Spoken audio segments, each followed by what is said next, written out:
dear students, and once again welcome you all to the channel Productive Studies Social Science with Sheetal ma'am. Third part of the video chapter है Socialism in Europe and Russian Revolution. जो second video में lastly हमने किया था that was fall of monarchy और Soviets establish हो रहे थे रशिया में. क्लियर? क्योंकि जार ने डूमा को डिसमिस कर दिया था, जो कि पार्लियामेंटेरियंस को भी अच्छा नहीं लगा, और democratic party, Russian revolutionary party, ये आर्मी पीपल, इनको किसी को भी ये अच्छा नहीं लगा, जिस वजह से एक स्पार्क मिला अल्टीमेटली रेवोल्यूशन को अकर करने के लिए. And when the revolution occurred, situation ऐसी हो गई कि जार को स्टेप डाउन करना पड़ा फ्रॉम द मोनार्की, और उसके बाद में वहां पे सोवियट्स एस्टैब्लिश हुए. एंड थ्रू सोवियट्स या फिर काउंसिल, इनके थ्रू जो है अब गवर्नमेंट रन की जा रही थी, जो कि प्रोविजनल गवर्नमेंट थी. Is it clear? Country run की जा रही थी थ्रू प्रोविजनल गवर्नमेंट. नाउ जो हम third part of the video में समझेंगे, वो हम ये समझेंगे कि जो ये सोवियट्स एस्टैब्लिश हुए, क्या through out the history Russia में इन्होंने ही बाद में गवर्नमेंट बनाई, या कुछ चेंज अभी भी इनकी गवर्नमेंट की फॉर्म में हमें देखने को मिला, या फिर से कोई अपराइजिंग हुई? अगर नहीं हुई तो फिर अक्टूबर रेवोल्यूशन क्यों हम डिस्कस कर रहे हैं? क्लियर? तो आपको एक और बात को भी समझना है कि लिबरल्स थे या फिर रेडिकल्स थे, या फिर सोशलिस्ट डेमोक्रेटिक पार्टी थी, या रशियन रेवोल्यूशनरी पार्टी थी, या वर्कर्स पार्टी थी, या पीजेंट्स पार्टी थी, जो भी थी, ये लोग सब सोशलिज्म ही एस्टैब्लिश करना चाहते थे. क्लियर? लेकिन बाद के जो अब आप टॉपिक्स पढ़ोगे, उसमें आपको कहीं ना कहीं ये देखने को मिलेगा कि जब सोवियट्स एस्टैब्लिश हो गए, मोनार्की को हटा दिया गया, और कहीं ना कहीं काफ़ी हद तक गवर्नमेंट जो है वो म्यूचुअल अंडरस्टैंडिंग, प्रोविजनल गवर्नमेंट के थ्रू म्यूचुअल अंडरस्टैंडिंग के बेसिस पे चल रही थी, तो फिर एक और रेवोल्यूशन क्यों अकर किया? वो सिचुएशन ये है कि जितनी भी political groups, political parties active है, ये सभी सोशलिज्म तो लाना चाहते हैं रशिया में, लेकिन उस सोशलिज्म को लाने में लीडर खुद बनना चाहते हैं. वो चाहते हैं कि सोशलिज्म हमारे तरफ से आना चाहिए, हमारे थ्रू आना चाहिए, ताकि हम पावर में रह सके. तो इसके बाद आप देखोगे कि सोवियट्स भी बहुत ज़्यादा सक्सेसफुल नहीं हुए. बोल्शेविक्स आए, बोल्शेविक्स के अगेंस्ट भी अपराइजिंग देखने को मिली. उन्होंने भी काफ़ी कुछ सिस्टम एडमिनिस्ट्रेशन अच्छा चलाया, लेकिन फिर भी उनके अगेंस्ट ऑपोजिशन थी. क्यों? क्योंकि everybody who wanted to establish socialism in Russia, वो खुद अपने आप को पावर में देखना चाहते थे. तो power always tend to corrupt people. So अब हम जहाँ पे हमने लास्टली छोड़ा है कि सोवियट्स एस्टैब्लिश होने लगे, उसके बाद हम समझेंगे कि फर्दर क्या सिचुएशन रशिया में पैदा हुई. So after February, right, army official, landowners and industrialists were influential in provisional government, but the liberals as well as socialists among them worked towards an elected government.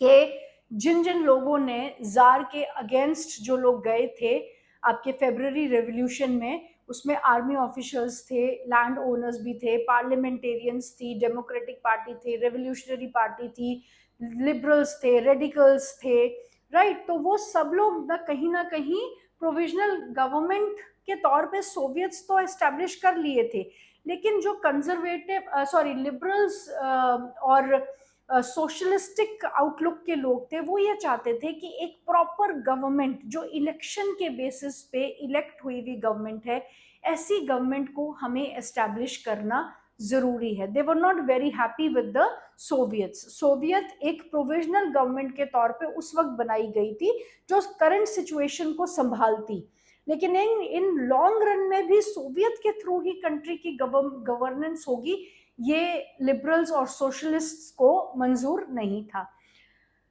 Restrictions on the public meeting and associations were removed. Soviets like Petrograd Soviets were set up everywhere through no common system of election was found. Though no common system of election was found. तो Soviet के under क्या हो रहा था, Soviets जो हैं वो बड़ा लिबरल अप्रोच दिखा रहे थे लोगों की तरह. रिस्ट्रिक्शंस उन्होंने हटा दी थी, यूनियंस बनाई जा रही है, एसोसिएशंस बनाई जा रही है, उन एसोसिएशंस के ऊपर से रिस्ट्रिक्शन हटा दी गई है. और जिस तरीके से फर्स्ट पेट्रोग्राड सोवियत बना था उसी तरीके से रशिया के अलग अलग पार्ट्स में और सोवियट्स भी जो है या काउंसिल्स जो हैं उनको क्रिएट किया गया. राइट.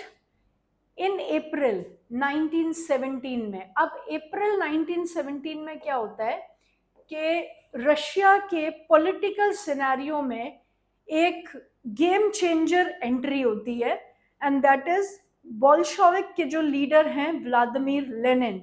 व्लादिमीर लेनिन की जो नेशनल स्ट्रगल के प्रति जो उनकी एक्टिविटीज रही, जार के होते हुए उन्हें उन एक्टिविटीज को एंटी नेशनल कंसिडर किया जाता था कि ये देशद्रोही है, क्योंकि जार नहीं चाहते थे कि उनके अगेंस्ट कोई भी बोले.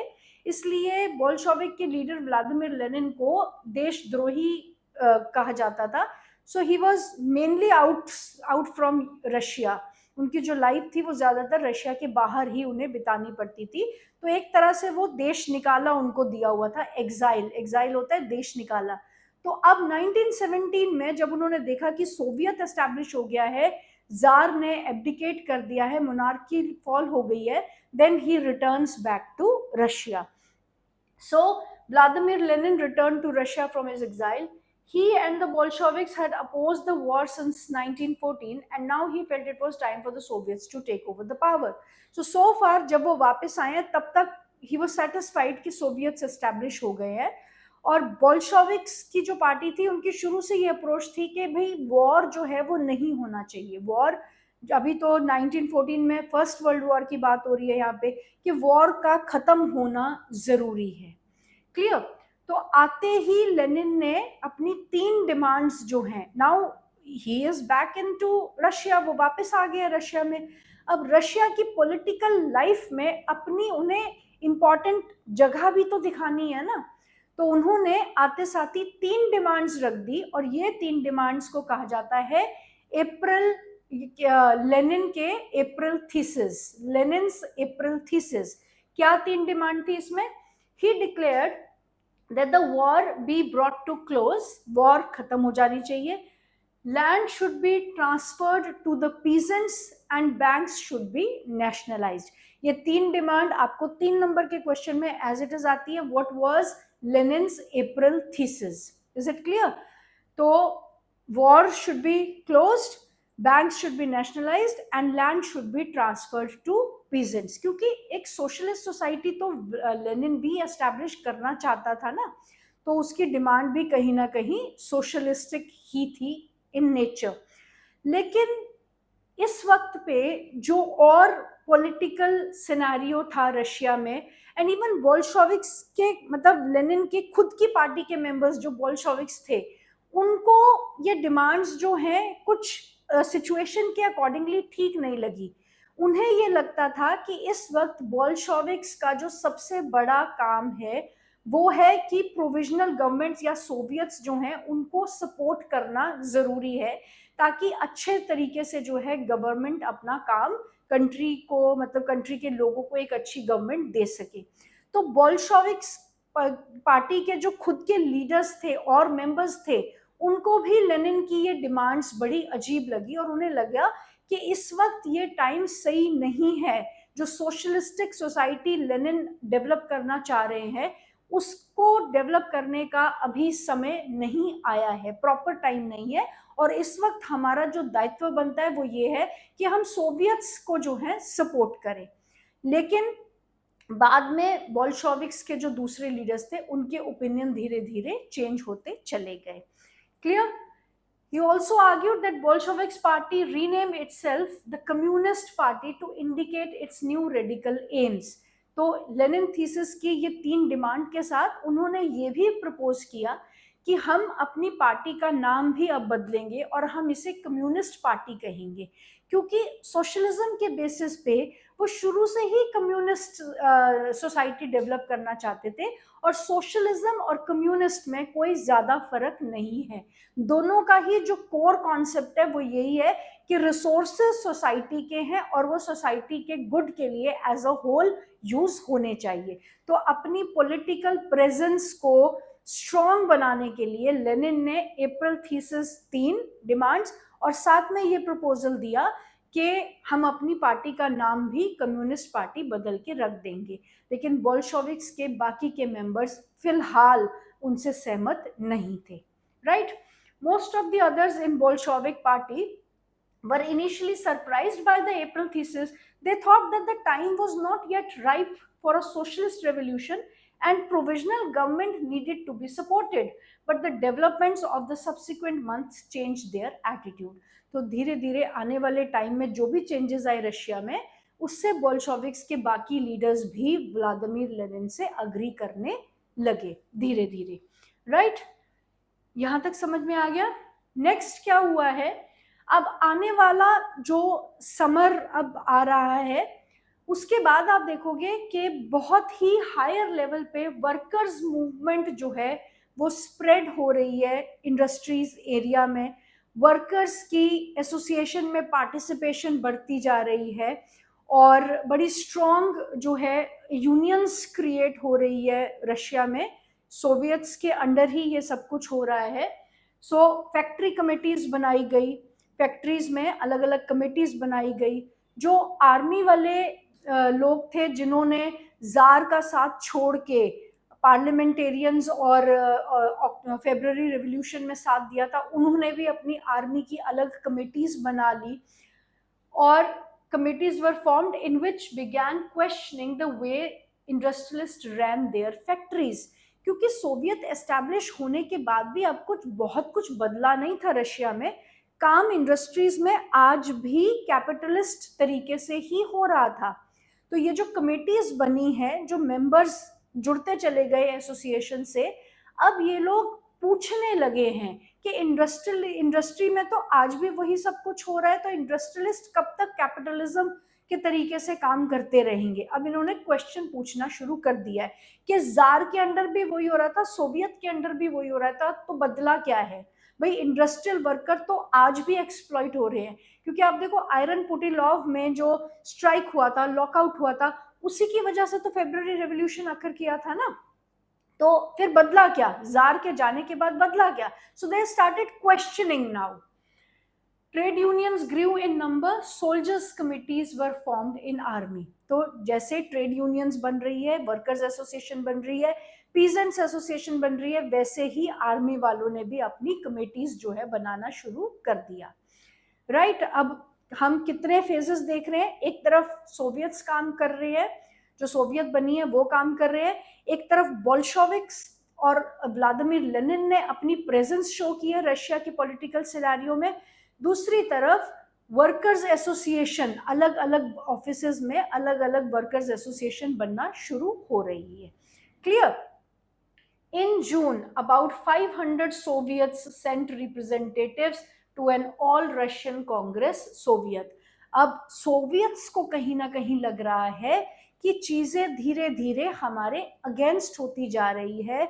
व्लादिमीर लेनिन ने पॉलिटिकल सिनेरियो में अपनी प्रेजेंस दिखाकर सबकी अटेंशन अपनी तरफ कर ली है। तो ऐसे में क्या हुआ, जून में अबाउट 500 सोवियट्स ने अपने रिप्रेजेंटेटिव भेजे कि आप ऑल इंडिया रशियन कांग्रेस में मतलब मीटिंग करके इस सिचुएशन को डिस्कस करो। पर्पस क्या था, as the provisional government saw its power reduce, the Bolsheviks influence grew, it decided to take stern measures against the spreading discontent.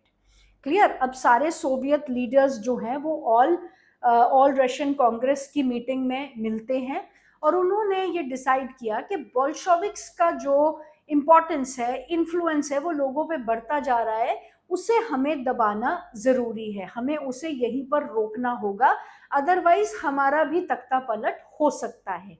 Is it clear? अब आप देखो, सोवियत्स भी सोशलिज्म के लिए काम कर रहे हैं, बोल्शेविक्स भी सोशलिज्म के लिए काम करना चाहते हैं, लेकिन इंपॉर्टेंट क्या है? इंपॉर्टेंट इनके पॉइंट ऑफ व्यू से ये है कि काम करेगा कौन, क्योंकि जो काम करेगा वो पावर में आएगा। इसलिए इनके बीच में एक टसल है कि सोशलिज्म सब लाएंगे, लेकिन लाने वाला मैं होना चाहिए, मेरी पार्टी होनी चाहिए, because they want to come into power. Is it clear? So socialist Soviets ने मीटिंग करके बोल्शेविक्स को दबाने की कोशिश की। It resisted attempts by the workers to run factories and began arresting leaders. Popular demonstrations staged by Bolsheviks in July 1917 were sternly repressed. Many Bolsheviks leaders had to go into hiding or flee.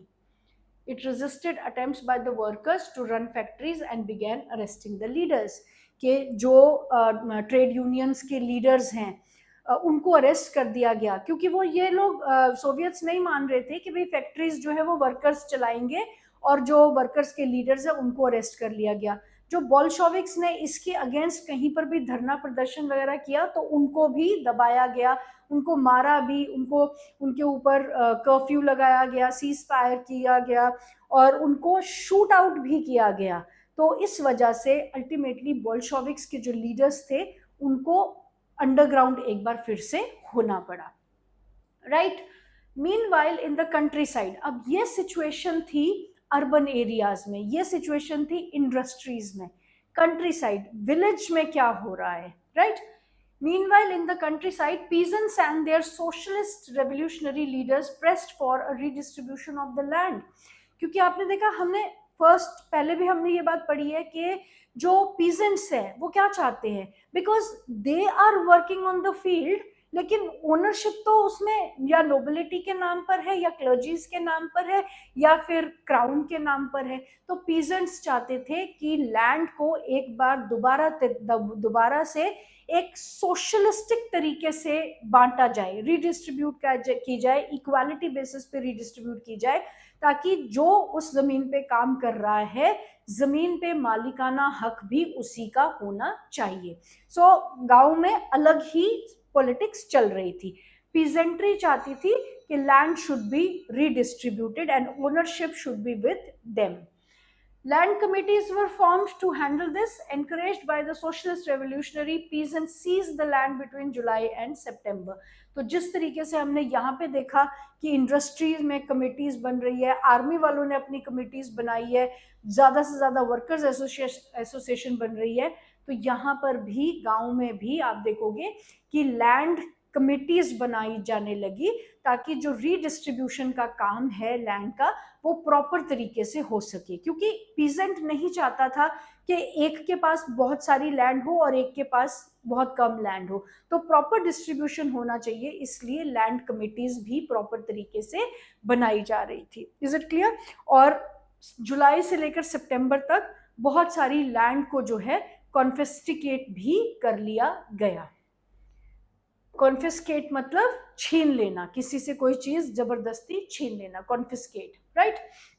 So this kind of pictures ये आप clearly आपकी book में भी दिया हुआ है, देख सकते थे रशिया के सिनेरियो में कि किस तरीके से बोल्शेविक्स, या फिर बोल्शेविक्स ही क्यों, उस वक्त जो भी सोवियत के अगेंस्ट कुछ भी बोल रहा था, कॉन्स्पिरेसी कर रहा था, उनको इस तरीके से ट्रीट किया जाता था, और अल्टीमेटली उन्हें फिर अंडरग्राउंड होना पड़ा, एक बार फिर से अंडरग्राउंड होना पड़ा, राइट?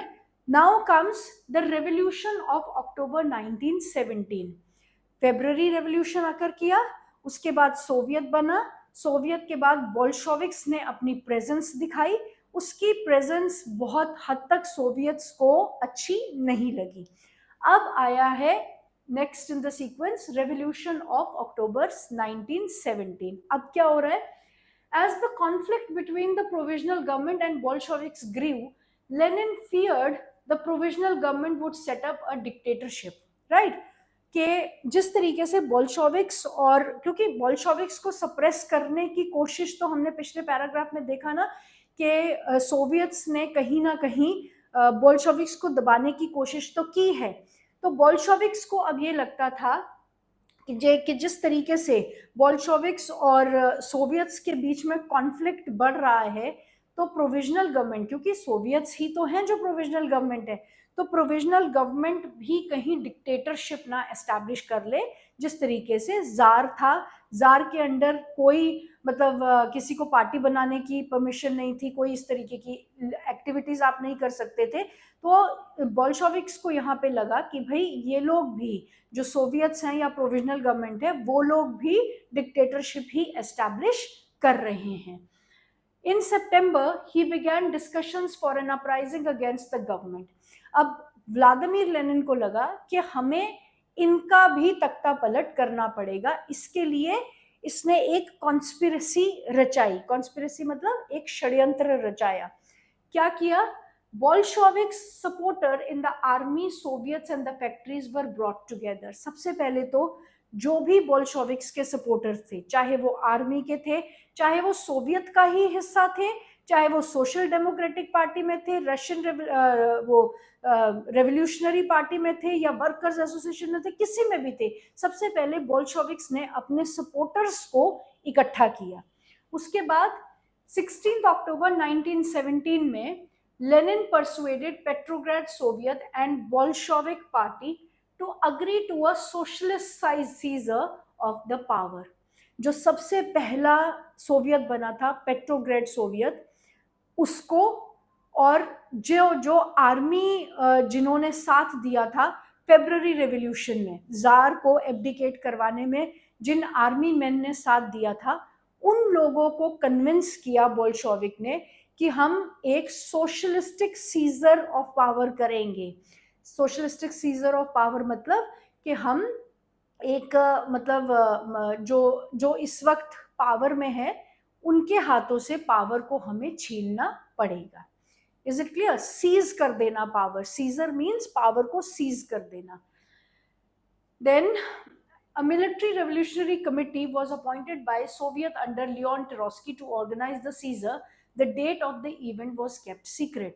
तो सबसे पहले बोल्शेविक्स ने सपोर्टर्स इकट्ठे किए, उसके बाद पेट्रोग्रेड सोवियत और आर्मी के जितने लोग थे, क्योंकि आर्मी के सपोर्ट के बिना ये सब कुछ होना पॉसिबल नहीं है। आपने देखा ना कि पाकिस्तान का अगर हम सिविक्स में पढ़ते हैं, तो हमने चैप्टर में पाकिस्तान का एग्जाम्पल लिया था ना कि तख्ता पलट वहां पे कौन करता है, सरकार का तख्ता पलट हर कई दशकों से वही हो रहा है वहां पे।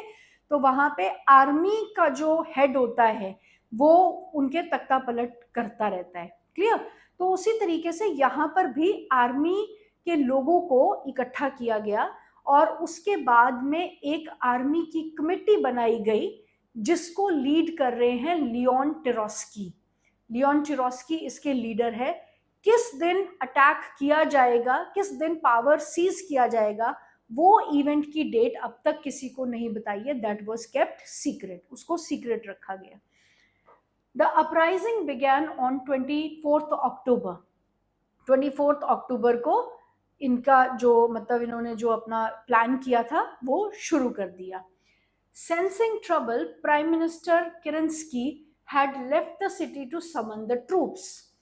तो सेंसिंग ट्रबल का मतलब है कि प्राइम मिनिस्टर जो उस वक्त प्रोविजनल गवर्नमेंट में प्राइम मिनिस्टर थे, उनको कहीं ना कहीं ये लगने लगा कि कुछ तो गड़बड़ी गवर्नमेंट के अगेंस्ट की जा रही है, इसलिए वो सिटी छोड़कर गए और उन्होंने बहुत सारे ट्रूप्स मींस आर्मी के कंटिंजेंट, बहुत सारे सोल्जर्स जो हैं उनको आर्मी को सिटी में डिप्लॉय कर दिया। At dawn, military men loyal to the government seized the building of two Bolsheviks newspaper. Pro-government troops were sent to take over telephone and telegraph offices and protect Winter Palace. तो जो troops बुलाए गए, उन्होंने सबसे पहले तो Bolsheviks के 2 newspaper की जो बिल्डिंग्स थी उनको सीज कर दिया, साथ ही में जो उनके टेलीग्राफ या टेलीकॉम का जो भी सिस्टम था, मतलब किसी तरीके से उनके बीच में कम्युनिकेशन ना हो सके, उस कम्युनिकेशन को तोड़ने वाला जो मीडियम था, तो ऑब्वियसली वो राइट में प्रेस है या फिर उस टाइम पे टेलीग्राम चलता था, वो था। तो सबसे पहले बोल्शेविक्स के इन 2 चीज़ों को जो है सीज कर दिया गया, और उसके साथ ही जो ट्रूप्स बुलवाए थे वो गवर्नमेंट बिल्डिंग और विंटर पैलेस, जो कि मोनार्क का पैलेस था, अब मोनार्क तो नहीं था लेकिन पार्लियामेंट वहीं पर बैठती थी, तो विंटर पैलेस की भी सुरक्षा जो है ट्रूप्स के थ्रू बढ़ाई गई। Clear? In a swift response, the Military Revolutionary Committee ordered its supporters to seize government offices and arrest ministers. अब यहाँ तो सिर्फ ट्रूप्स बुला के उनको मतलब नजर रखने के लिए कहा गया है कि भाई आप विंटर पैलेस की भी वो करो, मतलब उसकी भी रक्षा सुरक्षा बढ़ा दो, और जितने भी गवर्नमेंट बिल्डिंग्स है उसकी सुरक्षा बढ़ा दो। वो सुरक्षा बढ़ाने में आर्मी लग गई है, लेकिन जो बोल्शेविक्स ने, जो व्लादिमीर लेनिन ने लियोन टरोस्की के अंडर मिलिट्री रेवोल्यूशनरी कमेटी बनाई थी, लियोन टरोस्की ने उसको ऑर्डर ही दे दिया कि वो सीधा अटैक कर दे। Is it clear? Military Revolutionary Committee ordered its supporters to seize the government offices and arrest ministers.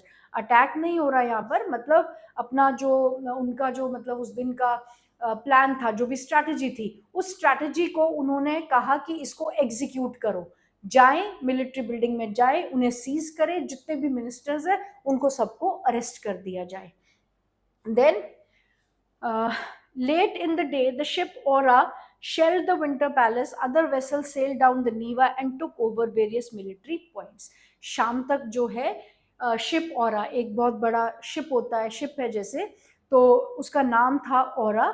Ship aurora जो है वो विंटर पैलेस के पास में थ्रू रिवर नीवा, आपको बताया ना लास्ट टॉपिक में हमने पढ़ा कि रिवर नीवा बीच से जाती थी, एक तरफ क्वार्टर्स थे और एक तरफ पे जो फैशनेबल स्ट्रीट और इन्फ्लुएंशियल लोग और इम्पॉर्टेंट गवर्नमेंट बिल्डिंग्स और विंटर पैलेस जो है right bank, left bank of the river Neva पे लोकेटेड थे। तो रिवर नीवा से होते हुए ही एक बहुत बड़ा शिप आया और उसने विंटर पैलेस पे बहुत सारी जो है गोलियां बरसाई, शेलिंग गोलियां बरसाई, जिसकी वजह से उसके अंदर जो फंसे हुए मिनिस्टर्स थे उनको अल्टीमेटली सरेंडर करना पड़ा। Right? By the nightfall, the city was under the committee's control and the minister had surrendered. At the meeting of All Russian Congress of Soviets in Petrograd, the majority approved Bolsheviks' action. Uprising took place in other cities. There was heavy fighting, especially in Moscow, but by December, Bolsheviks controlled the Moscow-Petrograd area. तो रात तक में जो है रात तक मतलब रात जब हुई तो काफी एरिया जो है सिटी का, इनफैक्ट कंप्लीट सिटी जो है वो मिलिट्री कमेटी के कंट्रोल में आ चुकी थी। लेकिन कहीं ना कहीं रशिया मतलब पेट्रोग्रेड के अलावा आप देखोगे मॉस्को और कुछ और जगहों में बोल्शेविक्स के इस एक्शन के अगेंस्ट अपराइजिंग हुई, रिवोल्ट हुई, लेकिन दिसंबर तक बोल्शेविक्स ने वहां पर भी अपना कंट्रोल जो है पूरे तरीके से एस्टैब्लिश किया।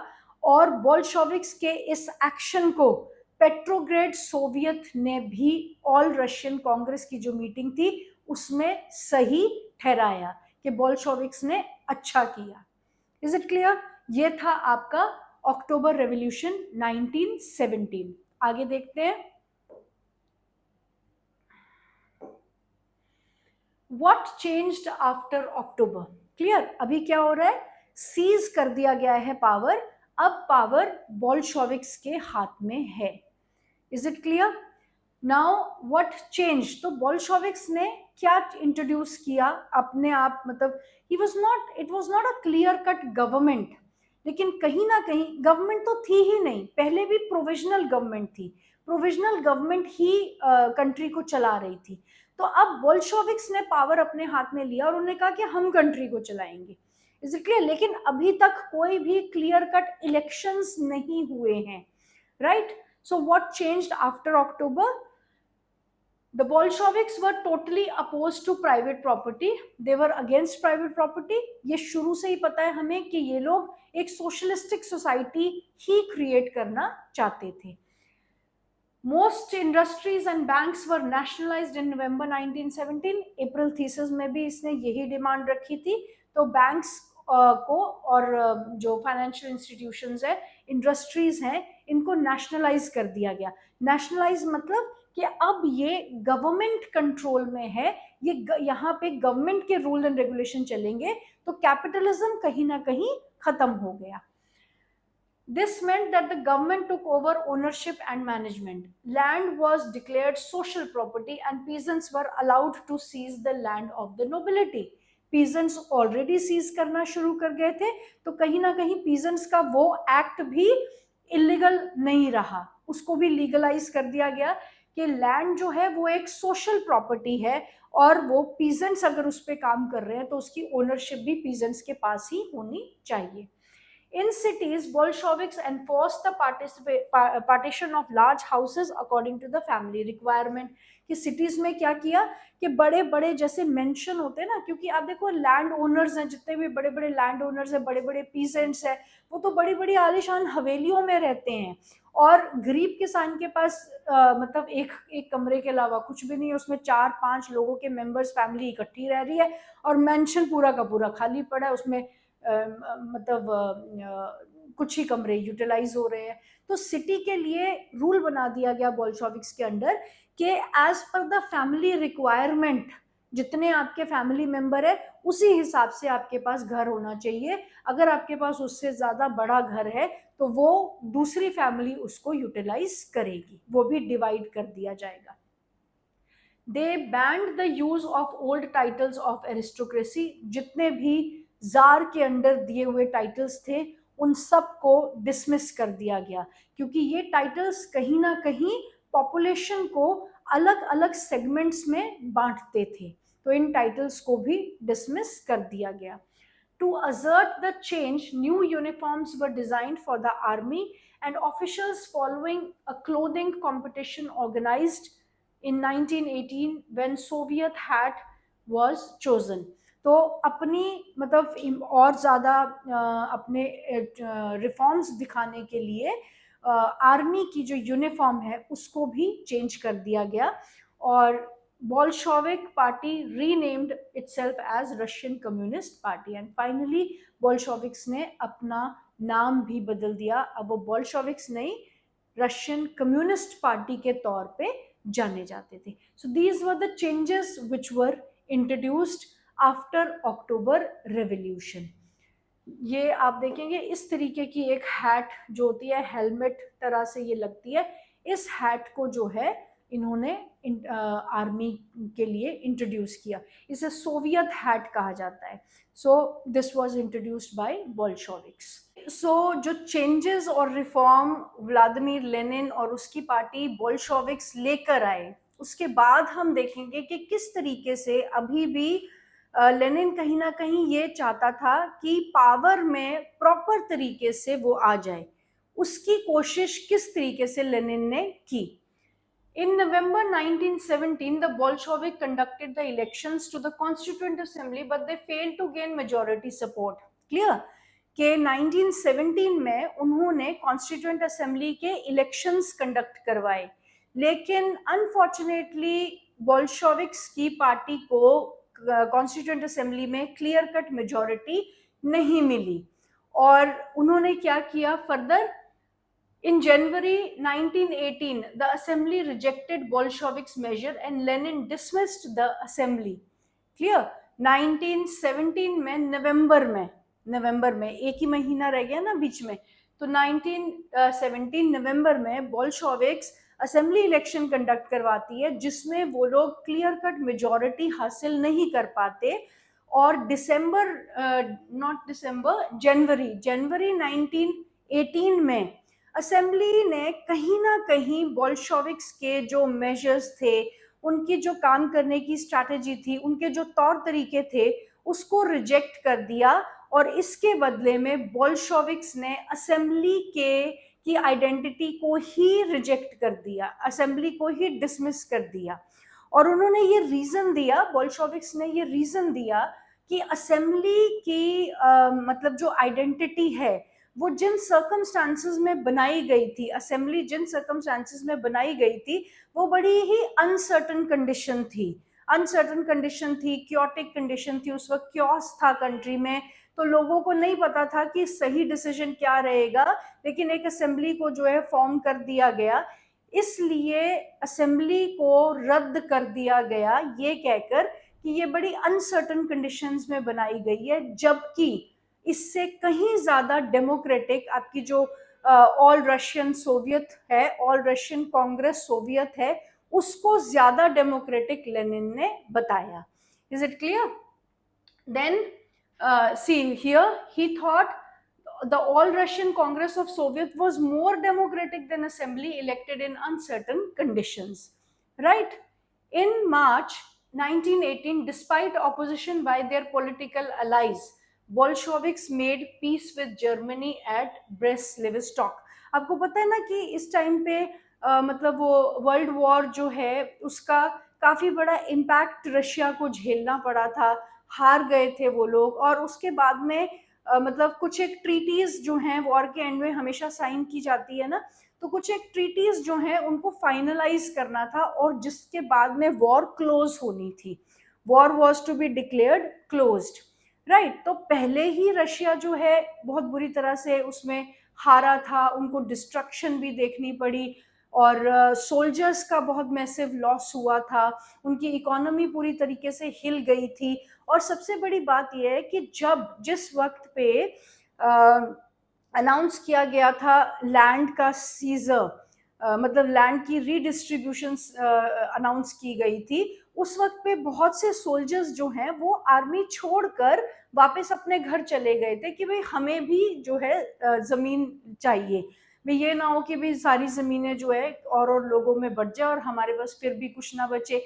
और आपको याद होगा कि रशिया जब हारा था उस वक्त भी मतलब जारिस्ट जब मोनार्क था, जब जार मोनार्क था, उस वक्त भी आपने देखा होगा, याद होगा आपको कि सोल्जर्स जो हैं बहुत बुरी तरीके से चाहते थे कि this war should come to an end, कि हमें इस तरीके से लड़ाई नहीं लड़नी, क्योंकि ट्रेंचेस में वॉर नहीं हो रही थी, कैजुअलिटीज बहुत ज्यादा हुई थी, बहुत ज्यादा सोल्जर्स मारे गए थे, अपने घर वो नहीं जा पा रहे थे, और घर जो है, घर क्या पूरी इकोनॉमी कंट्री की बिखर गई थी।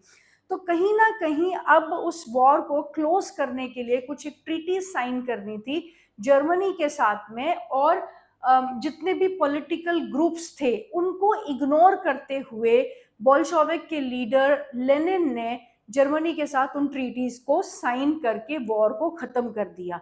और बाद में this is not mentioned in the book, ये बुक में नहीं दिया है आपकी, तो मैं आपको रीजन दे रही हूँ इसका, कि लेनिन ने ये कहा कि मेरे पास इस ट्रीटी को साइन करने के अलावा और कोई ऑप्शन नहीं थी, और in the favour of Russian population मुझे ये ट्रीटी साइन करनी पड़ी, क्योंकि कहीं ना कहीं जो सोल्जर्स छोड़कर चले गए थे ना आर्मी, तो अब लेनिन का ये मानना था कि हमारे पास इतनी स्ट्रॉन्ग आर्मी नहीं है कि हम जर्मनी से एक बार फिर से फाइट बैक कर सके, इसलिए in the favor of Russian population, I had to sign this treaty so that the war can be ended. जबकि आप देखो इस ट्रीटी के accordingly some part of Russian empire was given to Germany also. तो treaty बहुत ज्यादा मतलब favourable नहीं थी रशिया के लिए, लेकिन फिर भी व्लादिमीर लेनिन ने वो ट्रीटी साइन करके वॉर को क्लोज कर दिया। लेकिन इंटरनली आप देखोगे तो जितने भी पॉलिटिकल ग्रुप्स थे वो और भी ज्यादा व्लादिमीर के अगेंस्ट हो गए थे, क्योंकि वो किसी तरीके से जर्मन्स को पसंद नहीं करते थे, right? Then in the years that followed, the Bolshevik became the only party to participate in the elections to the All Russian Congress of Soviet, which became the parliament of the country. Russia became one party state. Clear? तो आने वाले time में Bolsheviks ने अपनी position को इतना superiorly consolidate कर लिया था, स्ट्रॉन्ग कर लिया था, कि आने वाले टाइम में जो इलेक्शंस हुए उसमें सिर्फ एक उन्हीं की पार्टी थी जिन्होंने कंटेस्ट किया, all India Congress, Russian Congress of Soviet के तौर पे उन्होंने इलेक्शंस जो है जीते, और वन पार्टी स्टेट जो है रशिया उसके बाद से बन गई। क्लियर? अब वो क्लियर कट पावर में आ चुके थे, लेकिन क्या यहाँ से जर्नी इनकी स्मूथ हो गई थी या और भी दिक्कतों का सामना करना पड़ा? लेट अस सी। सबसे पहले इन्होंने क्या किया, ट्रेड यूनियंस वर kept under party control. Trade unions को बंद नहीं कर दिया, इलीगल नहीं करार किया, क्योंकि वो तो कर ही नहीं सकते थे ना, ये भी तो सोशलिस्टिक स्टेट ही एस्टैब्लिश करना चाह रहे थे, लेकिन ट्रेड यूनियंस मतलब किसी तरीके से कॉन्स्पिरेसी ना करे, इसलिए उनके ऊपर स्ट्रॉन्ग कंट्रोल रखा जा रहा था।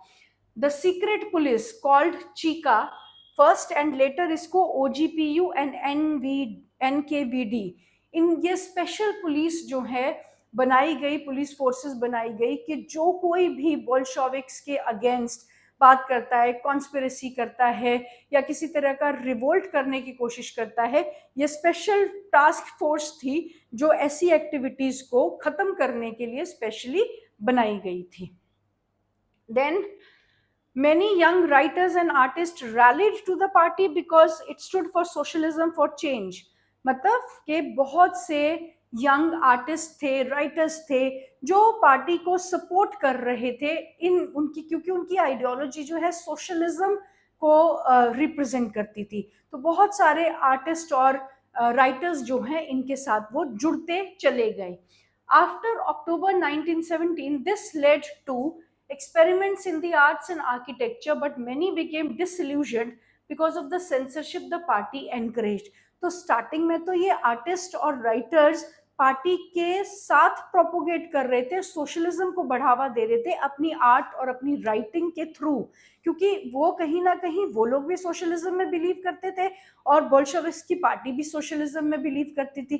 तो पहले तो इनका बड़ा अच्छा मैच बनता रहा, लेकिन बाद में जब बोल्शेविक्स ने सेंसरशिप लगा दी और इस तरीके की राइटिंग्स और पेंटिंग्स पे बैन कर दिया कि मतलब कुछ भी आप सोशलिज्म से रिलेटेड नहीं प्रमोट कर सकते, तब उनका जो है कुछ माइंड चेंज हुआ बोल्शेविक्स के लिए, उनका जैसे भ्रम कोई टूट गया हो।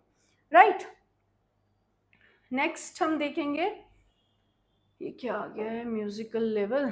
ओके, अब हम सिविल वॉर की अगर बात करें तो सिविल वॉर किस तरह से स्टार्ट हुआ और कौन से सिविल वॉर की यहाँ पे बात की जा रही है। क्लियर, यहाँ तक पिछले पॉइंट तक आपको समझ में आ गया कि असेंबली को डिसमिस कर दिया लेनिन ने, कहा कि भाई ये डेमोक्रेटिक बेसिस पे बनी हुई पार्टी नहीं है, इससे ज़्यादा डेमोक्रेटिक तो रशियन कांग्रेस, जो ऑल रशियन कांग्रेस सोवियत है, वो ज़्यादा डेमोक्रेटिक तरीके से बनाई गई है। फिर इसका सपोर्ट बढ़ता रहा जर्मनी के अगेंस्ट, जर्मनी के साथ इन्होंने ट्रीटी साइन करके वॉर को क्लोज कर दिया एंड देन बहुत ही स्ट्रिक्ट कंट्रोल जो है इन्होंने अलग अलग तरीके के जो ग्रुप्स एग्जिस्ट करते थे सोसाइटी पे, उन पे स्ट्रॉन्ग कंट्रोल्स बनाए रखे। नाउ लेट अस सी कि सिविल वॉर कहाँ से आई, क्यों शुरू हुई।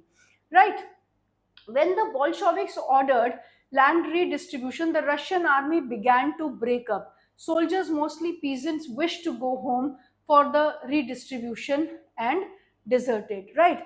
कि ऑलरेडी मैं आपको बता चुकी, जो सोल्जर्स थे वो लोग लैंड रीडिस्ट्रीब्यूशन के जब ऑर्डर्स आए तो वो वापस अपने घरों की तरफ जाना चाहते थे, क्योंकि उन्हें भी ज़मीन चाहिए थी। उन्होंने भी सोचा कि सोल्जर बनने से अच्छा है कि एक खेती बाड़ी करके अपने परिवार का पालन पोषण जो है वो कर सके। Non Bolshevik socialist, non Bolsheviks, अब यहाँ ध्यान से कैटेगरीज को देखना, क्योंकि यहाँ जो कैटेगरीज मेंशन है वो सारे के सारे बोल्शेविक्स के अगेंस्ट थे। राइट, अभी आप इसको ध्यान से सुनिए। नॉन बोल्शेविक्स सोशलिस्ट, जो बोल्शेविक्स के साथ नहीं थे। Then liberals and supporters of autocracy. Liberals, supporters of autocracy आ गए जो कंजर्वेटिव्स हैं। राइट, तो non Bolsheviks, liberals and conservatives, they condemned the Bolsheviks uprising, कि जिस तरीके से बोल्शेविक्स बढ़ रहे हैं, जो जो बोल्शेविक्स के अगेंस्ट थे उन सब ने इनके बढ़ने के मतलब सिनेरियो को जो है कंडेम किया। Their leaders moved to South Russia and organized troops to fight the Bolsheviks. Is it clear? कि चाहे बोल्शेविक्स रिफॉर्म ला रहे हैं, सोशलिज्म की बात कर रहे हैं, लेकिन कहीं ना कहीं उनके प्रति भी इंटरनल हॉस्टिलिटी थी, क्योंकि पावर में हर कोई आना चाहता था। सोशलिज्म सब एस्टैब्लिश करना चाहते थे, लेकिन सब ये चाहते थे कि सोशलिज्म हमारे लीडरशिप के अंदर एस्टैब्लिश होना चाहिए। राइट, तो ये जो तीन ग्रुप्स है यहाँ पर, इन्होंने क्या किया, they moved towards south Russia, the southern part of the Russia, और वहां पे इन्होंने ट्रूप्स ऑर्गेनाइज किए बोल्शेविक्स के अगेंस्ट लड़ने के लिए. Is it clear? Troops organize किए to fight the Bolsheviks. The Reds during 1918 and 1919, the Greens and the Whites, that is pro-Tsarist, controlled most of the Russian Empire. अब Bolsheviks के under जो है Russia का काफी कम एरिया आ रहा था, जबकि जो पार्टीज बोल्शेविक्स के अगेंस्ट थी, जैसे नॉन बोल्शेविक्स है, लिबरल्स है, कंजर्वेटिव्स है, जो ऑटोक्रेसी में बिलीव करते थे और जिन्होंने जार का पूरा साथ दिया था उस टाइम पे, जो प्रो जारिस्ट है, इन लोगों के पास रशिया का मेजर हिस्सा था. Is it clear? Then they were backed by the French, American, British and Japanese troops, all those forces who were worried at the growth of socialism in Russia. As these troops and Bolsheviks fought a civil war, looting, banditry and famine became common. तो एक तो internal मतलब conflict, जो non Bolsheviks है, liberals है, conservatives है या फिर प्रो जारिस्ट है, और उन्होंने जो कॉन्स्पिरेसी की, साउथ रशिया में अपने ट्रूप्स बुलाए बोल्शेविक्स के अगेंस्ट लड़ने के लिए, और इन ट्रूप्स को सपोर्ट मिल रहा था इंटरनेशनल लेवल से, बाहरी सपोर्ट मिल रहा था, जो कि आ रहा था फ्रांस, अमेरिका और ब्रिटिश एंड जापानीज ट्रूप्स की तरफ से. ये इंटरनेशनल सपोर्ट इनको इसलिए मिला क्योंकि कहीं ना कहीं इन लोगों को भी ये डर था कि जिस तरीके से रशिया में सोशलिज्म फैल रहा है, तो फ्रेंच रेवोल्यूशन की तरह ही एक इंस्पिरेशन बनके रशिया का सोशलिज्म भी हमारे तख्ता पलट भी कहीं ना कर दे. इसलिए इंटरनल कॉन्फ्लिक्ट को इंटरनेशनल सपोर्ट दिया गया. तो जब बोल्शेविक्स के साथ नॉन बोल्शेविक्स की फाइट हो रही है, उस वक्त पे रशिया में सिविल वॉर देखने को मिला, आपस में इंटरनल कॉन्फ्लिक्ट्स हो रहे हैं, और इस टाइम पे लूट मार और रॉबरी जैसे, बैंडिट्री और रॉबरी जैसी चीजें जो है आमतौर पे रशिया में देखने को मिली. Supporters of private property among whites took harsh steps with peasants who had seized land. अब किसकी बात हो रही है यहाँ पे? Supporters of private property. Private property को कौन सपोर्ट करता था? प्राइवेट प्रॉपर्टी होनी चाहिए, ये कॉन्सेप्ट था जारिस्ट का, जो ऑटोक्रेटिक लीडर्स थे, जैसे फर्स्ट एस्टेट और सेकंड एस्टेट के लोग. इन लोगों ने, जो वाइट्स है मतलब प्रो जारिस्ट है, इन लोगों ने क्या किया? इन लोगों ने, जो पीजेंट्स ने लैंड सीज की थी ना, जो पीजेंट्स ने लैंड रीडिस्ट्रीब्यूट की थी, उनके अगेंस्ट इन्होंने लड़ाई शुरू कर दी. पीजेंट्स के अगेंस्ट इन्होंने लड़ाई शुरू कर दी. जो जार के सपोर्टर्स थे या ऑटोक्रेटिक अप्रोच वाले लोग थे, इन्होंने पीजेंट्स के अगेंस्ट एक मतलब वॉर शुरू कर दी, जिसकी वजह से such action led to loss of the popular support for the non Bolsheviks. तो ये पीजेंट्स के अगेंस्ट जाने की वजह से जो नॉन बोल्शेविक्स थे, बोल्शेविक्स की अपराइजिंग से बहुत ज्यादा लोग खुश नहीं थे, और कहीं ना कहीं नॉन बोल्शेविक्स ने जब बोल्शेविक्स को कंट्रोल करना चाहा, तो उनके साथ काफी हद तक लोगों का सपोर्ट भी था. लेकिन जब प्रो जारिस्ट लोगों ने, मतलब ऑटोक्रेटिक लोगों ने पीजेंट्स के अगेंस्ट एक्शन लिया लैंड रीडिस्ट्रीब्यूशन के बदले में, उससे वो उनको नाराजगी थी, क्योंकि उन्हीं की जमीनें तो छीनी जा रही थी. ऑटोक्रेसी जो थे, जो फर्स्ट एंड सेकंड स्टेट के लोग थे, नोबिलिटी थी, उन्हीं की तो जमीनें पीजेंट्स ने छीनी थी. तो पीजेंट्स के अगेंस्ट जब वो हो गए नॉन बोल्शेविक्स, तब नॉन बोल्शेविक्स का सपोर्ट जो है कम हो गया. Is it clear? By January 1920, Bolsheviks controlled most of the former Russian Empire.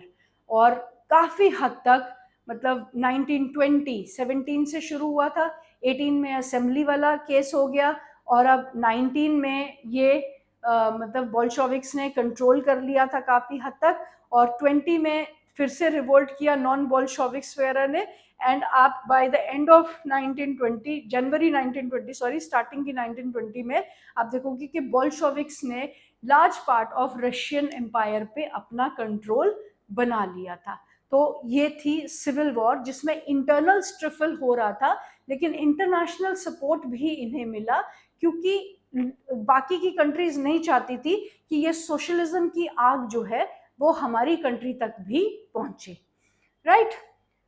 Next आप देखेंगे, यहाँ पे बहुत इंपॉर्टेंट चीज है समझने की कि बोल्शेविक्स इतने सक्सेसफुल क्यों हो रहे थे, सक्सीडेड ड्यू टू, किस वजह से बोल्शेविक्स इतने सक्सेसफुल हुए अपने अलायंस क्रिएट करने में और रशिया के पूरे एम्पायर पे कब्जा जमा पाने में, due to cooperation with non Russian nationalist and Muslim Zaidist. अब ये नॉन रशियन नेशनलिस्ट और मुस्लिम ज़ैदिस्ट कौन थे? आपने जब रशिया की इंट्रोडक्शन पढ़ी थी, jar was the king of Russia and उसका एक्सपेंस के बारे में पढ़ा था, तब हमने इसका पॉपुलेशन का कॉम्पोजिशन भी पढ़ा था। तो यहाँ पर भी आपको पॉपुलेशन कॉम्पोजिशन में काफी मतलब एथनिक कॉम्पोजिशन कॉम्प्लेक्स हमें देखने को मिला। कुछ परसेंटेज थी जो ओरिजिनली रशिया के ही थे, जैसे चेक्स हैं, यूक्रेन के लोग हैं और इस तरीके के लोग थे जो ओरिजिनल रशियन ही थे। लेकिन कुछ एक लोग थे जो बाहर से भी यहाँ पर आके सेटल हुए थे। ये लोग थे नॉन रशियन नेशनैलिटीज और मुस्लिम जो लोग अपने इस्लाम को मॉडर्नाइज करना चाहते थे। तो नॉन रशियन नेशनलिस्ट और ज़ैदिस्ट, मुस्लिम ज़ैदिस्ट का सपोर्ट के साथ बोल्शेविक्स जो हैं पूरे यूरोप पे कंट्रोल अपना बना पाए। लेकिन cooperation did not work where Russian colonist themself turned Bolsheviks. अब ये रशियन कॉलोनिस्ट कौन है? रशियन कॉलोनिस्ट वो लोग थे जो जार के सपोर्टर थे। जार की जो एक ना, ये बुक में आपके दिया नहीं हुआ है तो इसको थोड़ा ध्यान से सुनिएगा कि जार जो ऑटोक्रेट तो था ही, लेकिन रशिया का एम्पायर बहुत बड़ा था। तो वो कहीं ना कहीं जार की एक्सपेंशन, रशिया को एक्सपैंड करने की पॉलिसी की वजह से रशियन एम्पायर बहुत बड़ा बन गया था। तो जार जब किसी नई टेरिटरी को कॉन्कर करता था, वहां पर कुछ लोगों को वो हैबिलिटेट कर देता था, मतलब उनको वो रहने के लिए वो जगह दे देता था। तो वो थे रशियन कॉलोनिस्ट। और रशियन कॉलोनिस्ट जो थे वो जार के सपोर्टर्स थे। वो हमेशा कॉलोनाइजिंग में बिलीव करते थे, मतलब दूसरों के एरिया को कॉन्कर करो और वहां पर जाके खुद रहने लग जाओ, वो इसमें बिलीव करते थे।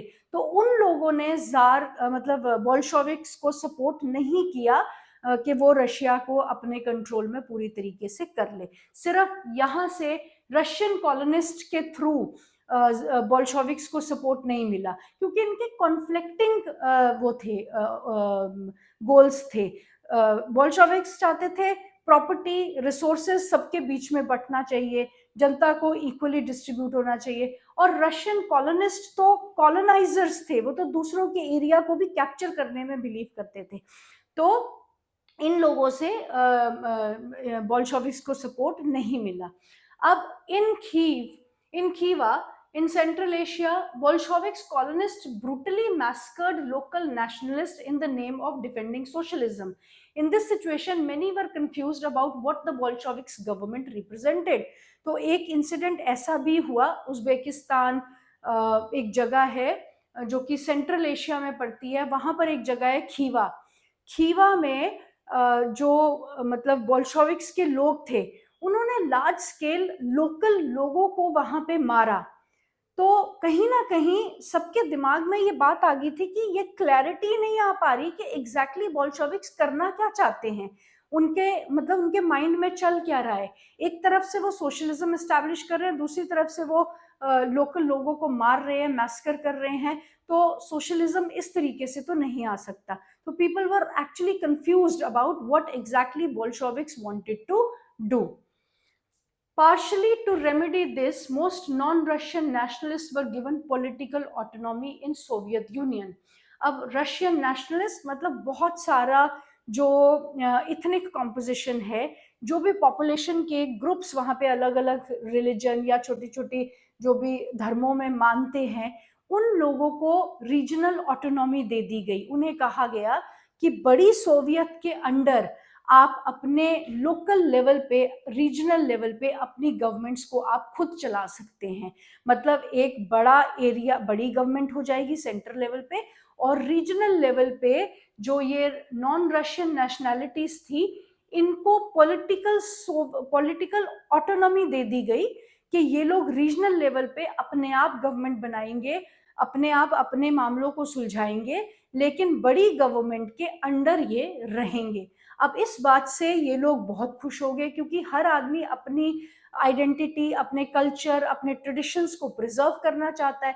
जो भी मल्टी इथनिक कॉम्पोजिशन की कंट्री होगी, वहां पे हर इथनिक कॉम्पोजिशन चाहेगा कि हमारी आइडेंटिटी बनी रहनी चाहिए। तो इस बात से जो नॉन रशियन नेशनैलिटीज थी, ये लोग बहुत खुश हो गए। The state of Bolsheviks created from the Russian Empire in December 1992. But since this was combined with unpopular policies that the Bolsheviks forced the local government to follow, like the harsh discouragement of nomadism, attempts to win over different nationalities were only partially successful. क्योंकि ऊपर हमें एक example मिल गया कि खीवा में Bolsheviks ने large scale लोगों को मैस्कर किया, उन्हें मारा, राइट, और जियोनोसाइड जिसे कहते हैं, लार्ज स्केल लोगों को इकट्ठे मारना। और नीचे हमें एक और यहाँ पे एग्जाम्पल मिल गया कि मतलब अजीब अजीब सी पॉलिसीज बीच में बोल्शेविक्स अपना रहे थे कि लोकल नोमैडिज्म, हार्श जो है डिस्करेजमेंट ऑफ नोमैडिज्म, के नोमैड्स जो होते हैं ना, आपको पता है नोमैड्स होते हैं जो अपने लाइफ स्टॉक्स के साथ एक जगह से दूसरी जगह जाते हैं। जैसे इंडिया में भी नोमैड्स देखने को मिलते हैं कि अपने जो भी उनका लाइफ स्टॉक होता है, जैसे बफलोज होती हैं या कैमल्स होते हैं, या नॉट कैमल्स, शीप्स होती हैं, गोट्स होती हैं, उनके साथ वो लोग सर्दियों में जो है वो प्लेन्स में आ जाते हैं और गर्मियों में वो लोग हिल्स की तरफ चले जाते हैं, ट्रांस ह्यूमन्स करते हैं। जहां पर भी उनके पशुओं को चारा मिलता है तो वो लोग जो है मूवमेंट में रहते हैं। तो इस तरीके की प्रैक्टिसेस रशिया में भी की जाती थी।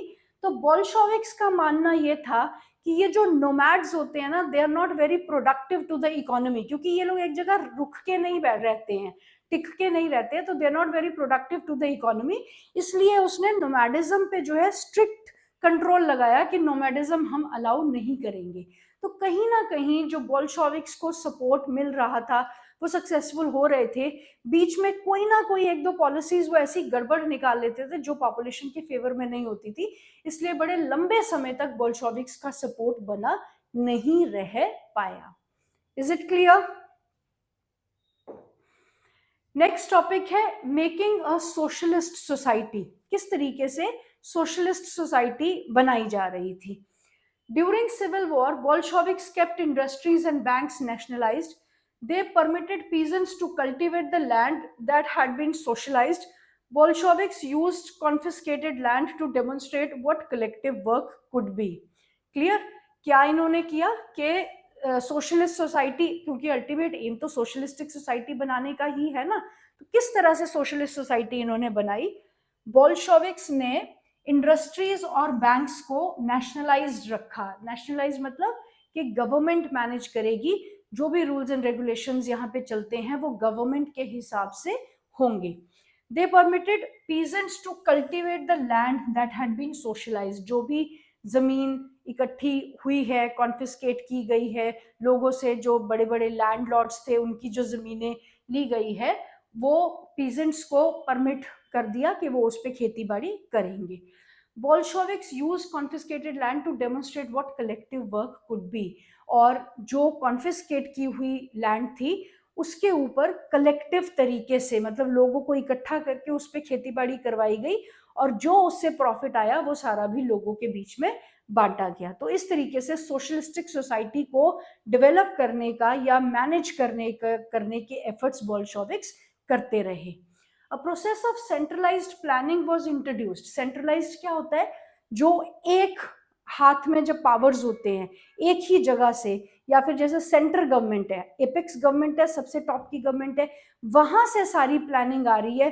यानी कि लोकल लेवल पे सब अपनी अपनी प्लानिंग करके बैठे हुए हैं, अपनी अपनी प्लानिंग में अपना अपना फायदा ही देखा जाता है। तो यहाँ पे जो प्लानिंग प्रोसेस था वो सेंट्रल गवर्नमेंट की तरफ से आ रहा था। Officials assessed how the economy could work and set targets for 5-year period.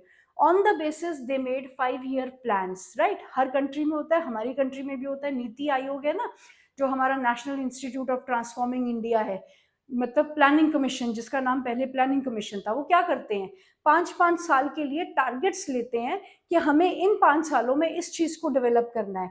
हमारा एग्रीकल्चर बैकवर्ड है, हमने अगले 5 सालों में एग्रीकल्चर को डेवलप करना है। तो उसी तरीके से ऑफिशियल्स अपॉइंट किए गए जिनका ये काम था कि वो सारे जो भी रिसोर्सेज है उनको असेस करे और उसके बेसिस पे वो 5 साल के लिए प्लानिंग बनाए कि हमें किस चीज पे काम करना है। The government fixed all prices to promote industrial growth during first 2 plans. सारे प्राइसेस फिक्स कर दिए गए, कुछ ऐसा नहीं है कि इन्फ्लेशन आ रही है जिसका जो मन कर रहा है जितने प्राइसेस पे बेचना है, ऐसा कुछ नहीं था। जो कैपिटलिज्म के अंडर चल रहा था वो सारी प्रैक्टिसेस को जो है खत्म कर दिया गया। Then centralised planning led to economic growth. Economic growth हो रही थी क्योंकि जो भी चीज आप प्लान तरीके से करोगे तो वो ग्रो तो करेगा, लेकिन कुछ ना कुछ कंस्ट्रेंट कहीं ना कहीं रह जाता है। Industrial production increased between 1929 to 33 by 100% in case of oil, coal, steel. New factory cities came into being, के नई जो है सिटीज बनने लगी जहां पे फैक्ट्रीज सेटअप हो रही हैं। हाउएवर, अब आपने देखा, पीछे देखा हमने कि किस तरीके से प्लान तरीके से सब कुछ डेवलप किया जा रहा है, प्रोडक्शन बढ़ रही है, ऑयल की, स्टील की, कोल की प्रोडक्शन बढ़ रही है और न्यू न्यू सिटीज जो है जिनको फैक्ट्री सिटीज कहा जाता है वो इवॉल्व हो रही है। However, rapid construction led to poor working conditions in the city of Magnitogorsk. Okay, it's a Russian term. Magnitogorsk, the construction of the steel plant was achieved in 3 years. क्योंकि बहुत जल्दबाजी में मतलब इंडस्ट्रियलाइज किया जा रहा है, बहुत जल्दी जल्दी इंडस्ट्रियल ग्रोथ हो रही है, तो ये रैपिड कंस्ट्रक्शन जो है, जो मतलब तेजी से काम हो रहा है, कंस्ट्रक्शन वर्क चल रहा है, इंडस्ट्री सेटअप की जा रही है, इसने it led to poor working conditions, के लोग जिस तरीके से काम कर रहे हैं, जो वर्कर्स है, लेबरर्स जिस तरीके से काम कर रहे हैं, वो कंडीशंस ठीक नहीं थी। In the city of Magnitogorsk, the construction of steel plant was achieved in 3 years. Workers lived hard lives and the result was 550 stoppages of the work in the first year alone. ये 3 साल में जो है एक steel plant का काम पूरा किया गया और पहली साल में उसमें 550 बार काम को किसी ना किसी वजह से रोकना पड़ा। स्टॉपेज हुई काम में, मतलब काम को जो है रोकना पड़ा।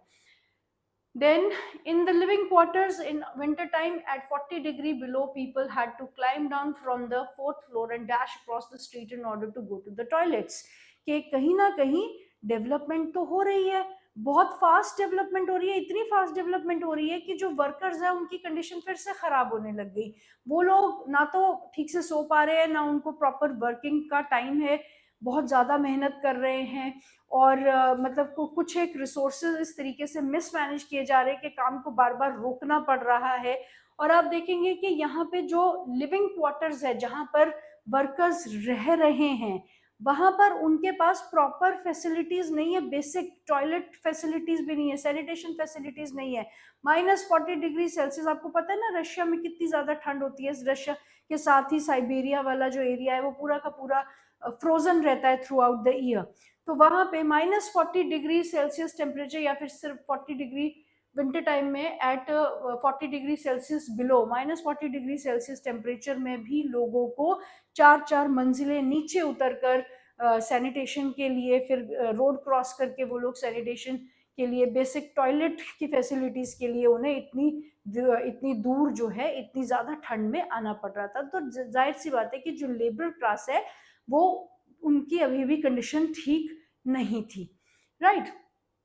तो अब इस सिस्टम को थोड़ा सा बोल्शेविक्स जो है वो ठीक करना चाहते थे। लेबर्स के लिए वर्किंग जो ग्रुप था, इंडस्ट्रियल वर्कर्स थे या और भी जो कंस्ट्रक्शन वर्क में काम करने वाले लोग थे, उनके लिए सिचुएशन को बोल्शेविक्स थोड़ा सा ठीक करना चाहते थे। किस तरीके से? An extending schooling system was developed and arrangements were made for the factory workers and peasants to enter university, कि उनके लिए एक अलग तरीके से जो है मतलब एक्सटेंडेड स्कूल का सिस्टम बनाया गया, जहाँ पर उनके बच्चे जो है पढ़ सकें और हायर लेवल तक, यूनिवर्सिटीज तक उनके जाने के मतलब चांसेस जो हैं, प्रोस्पेक्ट्स जो हैं वो डेवलप किए जा रहे थे, पीजेंट्स भी और इंडस्ट्रियल वर्कर्स भी। Creches were established in the factories for the children of women worker. Cheap public health care was provided. Creches क्या होते हैं? जहाँ पे बच्चों की देखभाल की जाती है, जो वर्किंग वुमेन होती है वो अपने बच्चों को वहाँ छोड़ सकते हैं। तो क्रेचेस की फैसिलिटीज जो है औरतों के लिए प्रोवाइड की जा रही थी, और चीप पब्लिक फैसिलिटी जो है, चीप मतलब गंदी और बेकार नहीं, चीप मतलब के सस्ते दामों पर उन्हें पब्लिक हेल्थ केयर फैसिलिटीज में सैनिटेशन भी आ जाता है, क्लीन ड्रिंकिंग वाटर भी आ जाता है, और डिस्पेंसरी और मतलब डॉक्टर्स वगैरह की फैसिलिटीज भी इसी में इंक्लूड होती है। तो इस तरीके के प्रोविजंस जो हैं फैक्ट्री वर्कर्स और पीजेंट्स के लिए बनाए जा रहे थे। The effect of all this was uneven, though since government resources were unlimited. तो कहीं ना कहीं अपनी तरफ से बोल्शेविक्स गवर्नमेंट जो है कोशिश कर रही थी कि किस तरीके से सारे मतलब एंड्स को वो मीट कर पाए, किस तरीके से हर चीज़ को अचीव करने की कोशिश कर रही थी। लेकिन जो कोशिश वो कर रही थी वो कहीं ना कहीं नाकाफी कोशिश थी, क्योंकि गवर्नमेंट के पास खुद के पास ही रिसोर्सेज की कमी थी। उस वक्त पे गवर्नमेंट के पास खुद ही रिसोर्सेज पूरे तरीके से अवेलेबल नहीं थे, जिससे कि वो अपने लोगों को अच्छी फैसिलिटीज प्रोवाइड कर सकते। तो कहीं ना कहीं उनके एफर्ट्स जो हैं उतने सक्सेसफुल नहीं रह पाते थे जितना वो चाहते थे। क्लियर? ये है आपकी making of a socialist society. जो हमारा लास्ट टॉपिक है वो है, ये ऐसे क्या इधर उधर देखना पागलों की तरह।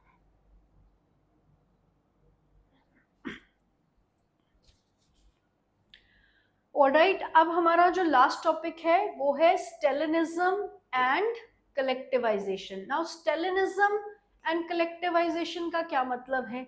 स्टेलिन कौन था? The person who succeeded Vladimir Lenin after his death.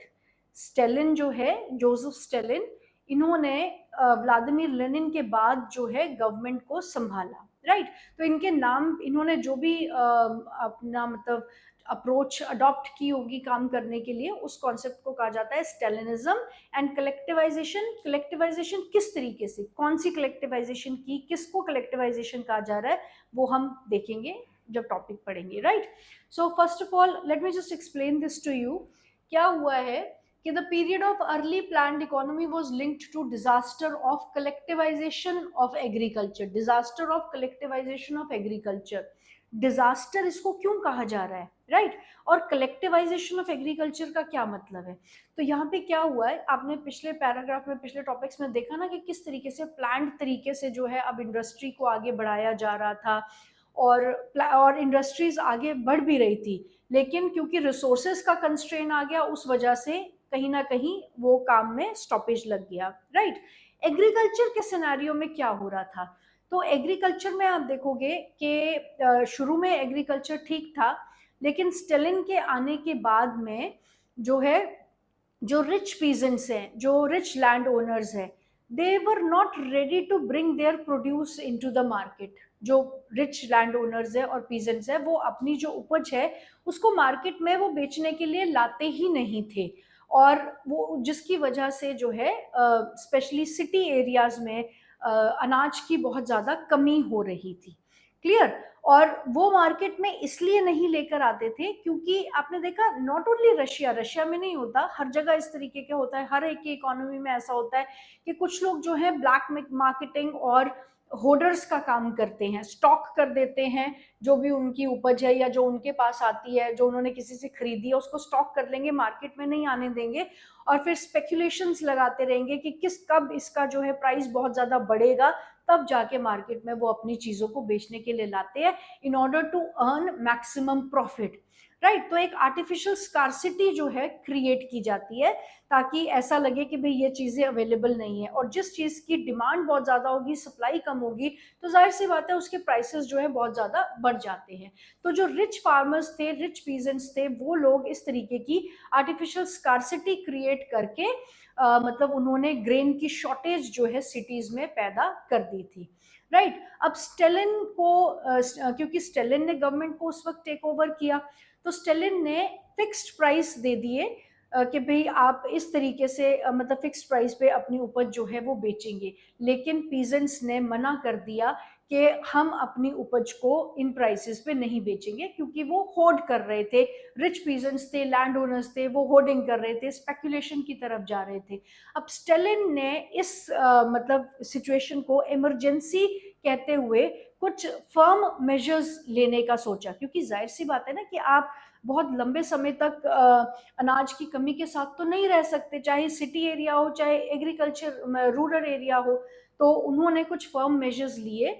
उन्होंने क्या किया, पार्टी मेंबर्स को कहा कि आप जितने भी ग्रेन प्रोड्यूसिंग एरियाज है, जहां पे भी अनाज पैदा होता है, उन एरियाज को टूर करो और वहां पर जाकर देखो कि आप मतलब पीजेंट्स के पास कितना अनाज पड़ा है, या बड़े बड़े लैंड ओनर्स है जिनको कुलाक्स कहा जाता था। कुलाक्स मतलब रिच टू डू पीजेंट्स या वेल ऑफ पीजेंट्स, जो बड़े बड़े लैंड ओनर्स होते थे। उन लोगों के पास जितना भी अनाज मिला, तो उन ऑफिसर्स ने उनसे जबरदस्ती उसको कॉन्फिस्केट करके मार्केट में लेकर आए। लेकिन सिचुएशन अभी भी नहीं संभली, अभी भी शॉर्टेज बनी हुई थी। तो कहीं ना कहीं स्टेलिन ने ये आर्ग्यूमेंट आगे रखी कि भाई जो मतलब लैंड जैसे डिस्ट्रीब्यूट हो गई थी ना, अपने पिछले पैराग्राफ में भी हमने पढ़ा कि बोल्शेविक्स ने पीजेंट्स को लैंड जो है वो रीडिस्ट्रीब्यूट कर दी थी। तो लैंड डिस्ट्रीब्यूशन के टाइम पर कुछ फार्मर्स के पास जो छोटे छोटे फार्म्स थे, उन पे मैकेनाइज्ड एग्रीकल्चर ना हो पाने की वजह से भी फूड शॉर्टेज है, ग्रेन्स की कमी है, और इसलिए हमें जो है कलेक्टिव फार्मिंग करनी पड़ेगी। अब कलेक्टिव फार्मिंग क्या है वो हम बाद में समझेंगे, पहले यहां तक इसको हम रीड कर लेते हैं। Is it clear? The period of early planned economy was linked to disaster of collectivization of agriculture. By 1927-28, the towns in Soviet Russia were facing an acute problem of grain supplies. Right? तो question यहाँ पे आता है कि ये grain supplies की shortage क्यों हो रही थी? The government fixed prices at which grains must be sold, but peasants refused to sell their grains to the government buyers at these prices. Peasants ने government buyers को अपना अनाज उन दामों पे बेचने से मना कर दिया. Stalin, who headed the party after death of Lenin, introduced firm emergency measures. He believed that rich peasants and traders in the countryside were hoarding the stock in the hope of higher prices. Speculation had to be stopped and supplies should be confiscated.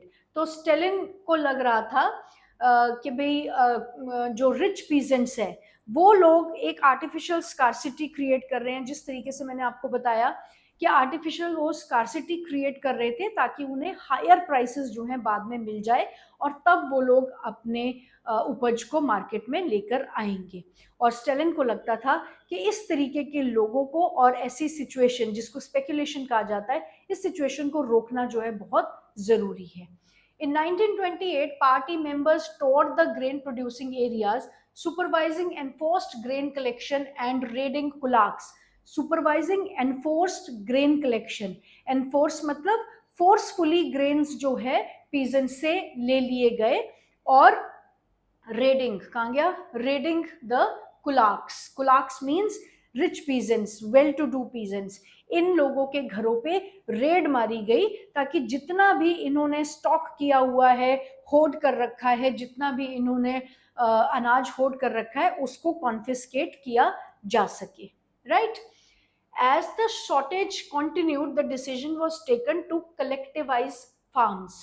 क्योंकि shortage अभी भी पूरी नहीं हो रही है, कमी पूरी नहीं हो पा रही अभी भी अनाज की, तो लेनिन ने कहा कि हम कलेक्टिवाइज करेंगे फार्म्स को। किस तरीके से कलेक्टिवाइज करेंगे?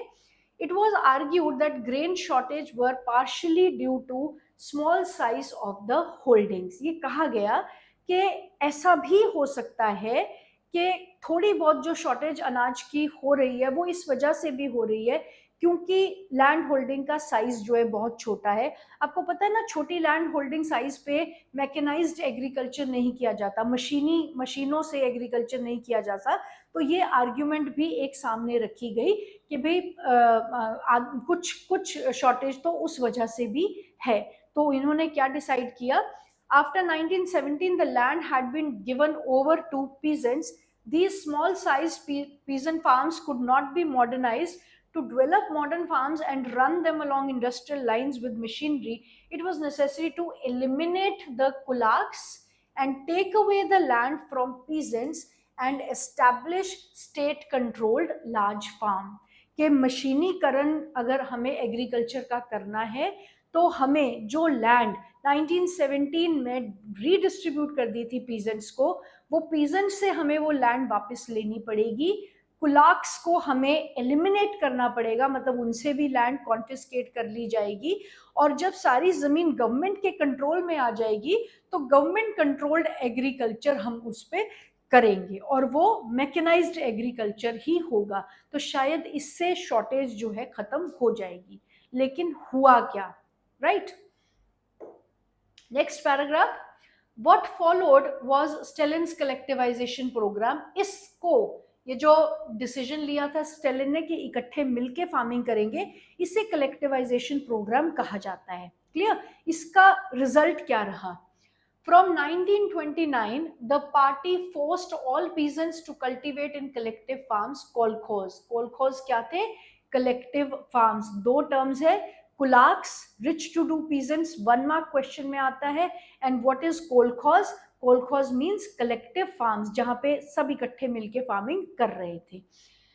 The bulk of land and implements were transferred to the ownership of collective farms. I'll explain you first, then I will read. Okay, so अभी क्या हो रहा है यहाँ पे कि जो ये जो कोलखोज थे इनके लिए मतलब लैंड तो कॉन्फिस्केट करके कलेक्ट कर ली गई थी। अब ऑब्वियसली कलेक्ट डजंट मीन के उठा उठा के रखी है, लैंड उठाई नहीं जा सकती ना, तो ले ली थी, ओनरशिप उसकी गवर्नमेंट ने अपने पास ले ली।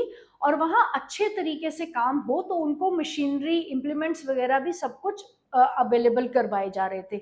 जितना वहाँ पे एग्रीकल्चर हुआ, जो भी उसका प्रोड्यूस हुआ उसको मार्केट में बेचा गया, प्रॉफिट को भी जो है वो एग्रीकल्चरलिस्ट मतलब फार्मर्स के बीच में शेयर कर दिया गया।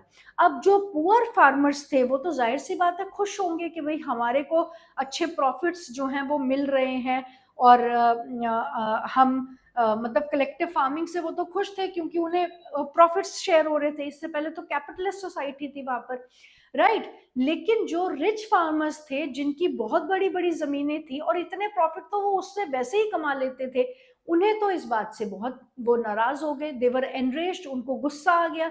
और इसमें जरूरी नहीं है कि सिर्फ रिच पीजेंट्स ही थे, नॉर्मल पीजेंट्स भी थे इसमें।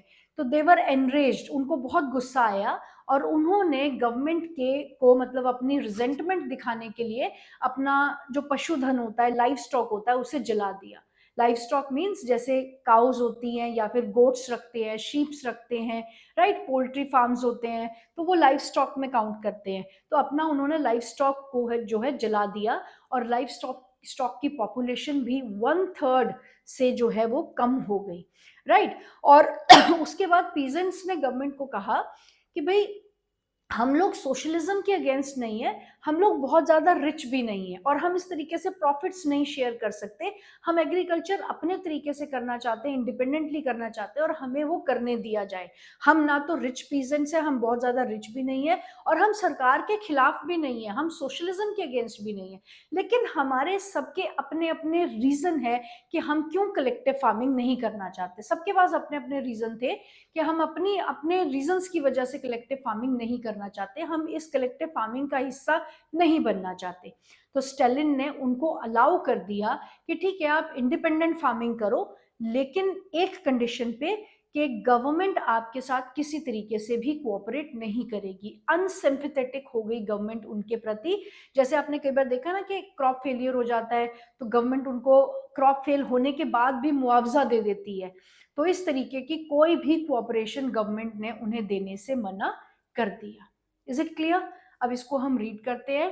What followed was Stalin's collectivization program. From 1919, the party forced all peasants to cultivate in the collective farms, जिन्हें की kolkhoz कहा जाता है.